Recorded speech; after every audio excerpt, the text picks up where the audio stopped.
Okay, you see the difference. His focus had not left uh, the source of the knowledge that he received, okay, being God. Right? But the Pharisees and the Sadducees were blinded by the veil of the flesh. Okay, but that veil is lifted by the Spirit, that we may behold Christ through the eyes of the Spirit.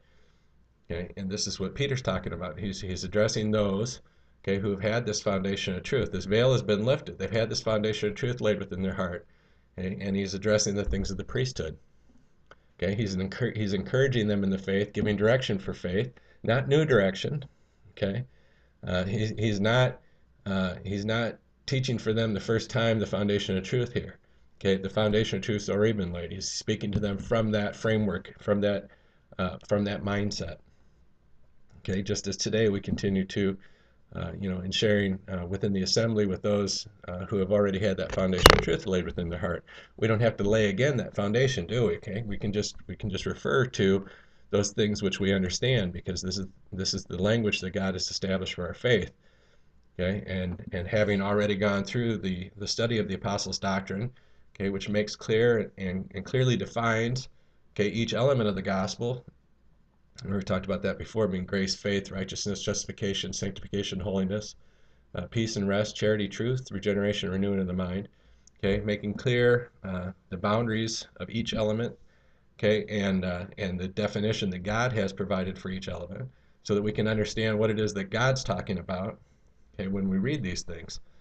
Okay, which those that are trying to pick up the scriptures and interpret for themselves privately, okay, they're at a great disadvantage, because they're interpreting it from their perspective, okay, not from the perspective of the throne of God, but from their perspective. Okay, therefore, when they say evil, for instance, in the Bible, okay, the first thing that comes to mind is evil from the perspective of man, which has to do with anything that negatively affects us, right, in our lifestyle, okay, or negatively affects our peace and security. Okay, they call that evil. Well, from God's perspective, evil is faithlessness. Okay, it's very different. So many people, through private interpretation, end up calling the works of God evil. Okay, because God sets policy, okay, which may disrupt Adam's peace and security.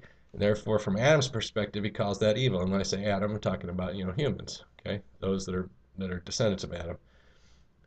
So Adamites would call that evil, and yet it's the angels are carrying out the commandments of God, okay, upon the earth.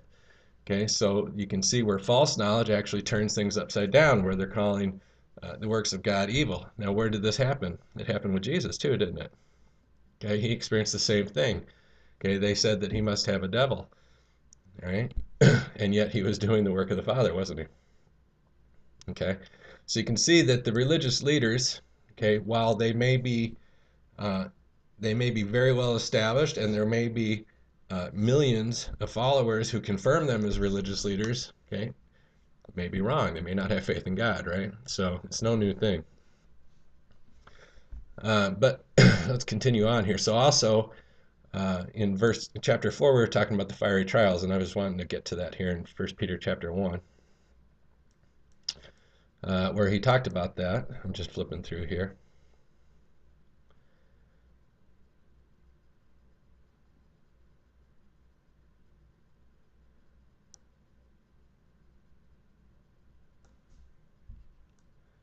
Let's see, where's that at? Ah, yeah, in chapter 7. Or 1 Peter chapter 1, verse 7.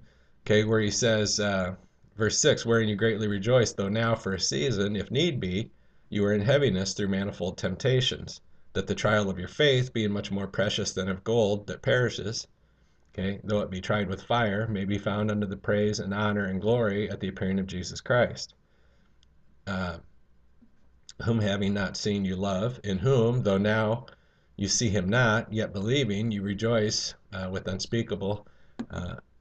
joy unspeakable and full of glory, receiving the end of your faith, even the salvation of your souls. Okay, which you can see he's continuing to speak as concerning the work of regeneration within the heart.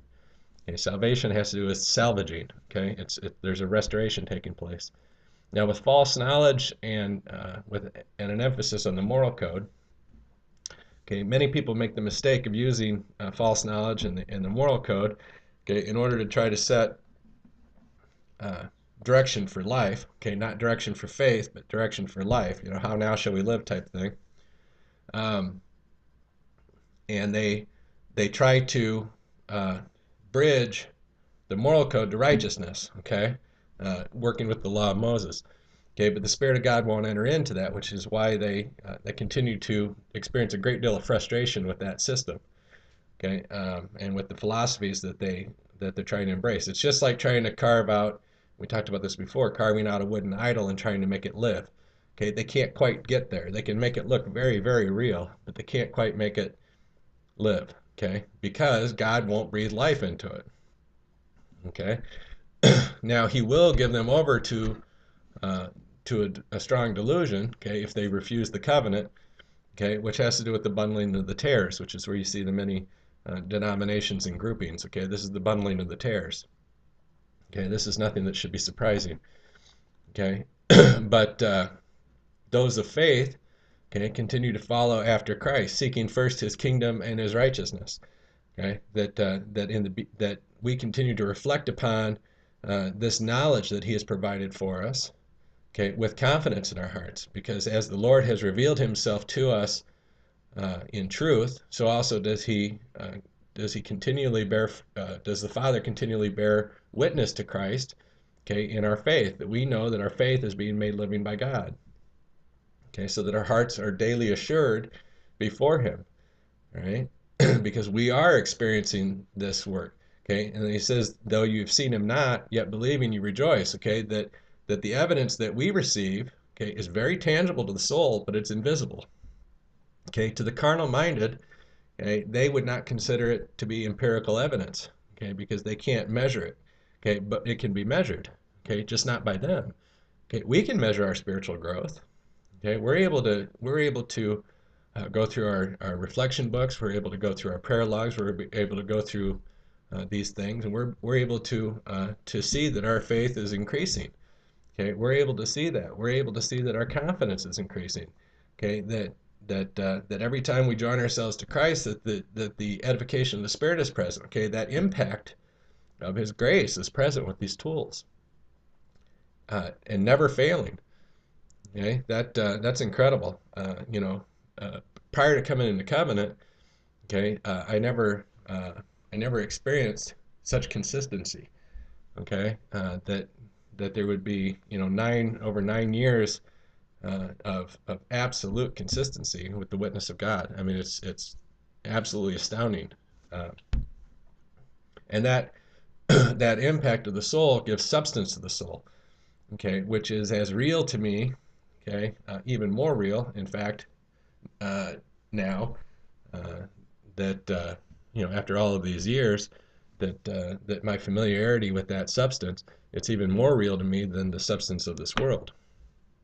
Okay, which can be measured by the carnal minded, all right? Because uh, those things of the world are temporary. The substance within the soul is eternal. Okay, so which is more real? Okay, that which is going to be done away with, or that which is eternal? Okay, which is what he's talking about here. That the trial of your faith being much more precious than the gold that perishes. Okay, they would say the gold is far more real and worthy of great investment, right? And how much that they're paying for it, right? And yet, okay, uh, I'm willing to invest in faith, okay, because the fruit of faith is eternal. Okay, I would rather invest my time pursuing God, okay, through the things of the Spirit, pursuing an increase of His fruit within my soul, okay, than to pursue the amassing of gold, okay, because it's temporary. So let's go on here, and so Peter is talking about this also from the same perspective, okay, that the fruit of faith, okay, which is in verse 9 here, receiving the end of your faith, okay, which is the reward. What is the end of your faith? Each cycle of growth ends with the reward, which is what? The manifestation of Christ. Christ increases His substance within your soul. Okay, just as He promised, I will manifest myself to you. Okay, as you keep my commandments, right?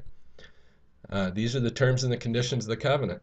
That God established these terms and conditions, okay, that you may know what it is that He expects, and your expectations may be governed by Him.